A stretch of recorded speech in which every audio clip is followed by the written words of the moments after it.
En début de séance, Madame la Présidente nous dire qu'elle demandait au préfet de police et au ministre de l'Intérieur de mettre au premier rang de leur agenda le sujet des RICS, car selon ses propos, c'est juste extraordinairement inquiétant.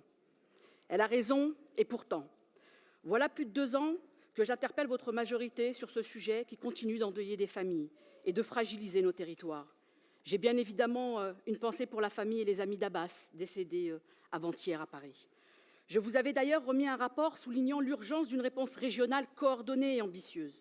Vous avez amorcé un premier pas en reprenant une mesure clé de notre rapport, celle de l'appel à projets. Cette initiative, bien qu'essentielle, reste insuffisante face à l'ampleur et à la gravité du phénomène.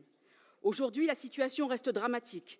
Les rixes se multiplient, toujours plus violentes et destructrices, appelant une réponse de la région plus forte et déterminée. Cet amendement propose d'aller plus loin en s'appuyant sur 3 axes issus de nos travaux, mais toujours en attente de mise en œuvre. Quelques exemples. Associer pleinement les parents en soutenant les initiatives locales qui mobilisent les associations pour sensibiliser et responsabiliser les jeunes dans les lycées.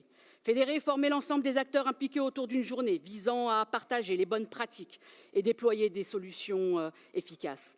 Renforcer le soutien aux associations essentielles pour désamorcer les tensions et offrir des alternatives concrètes aux jeunes exposés.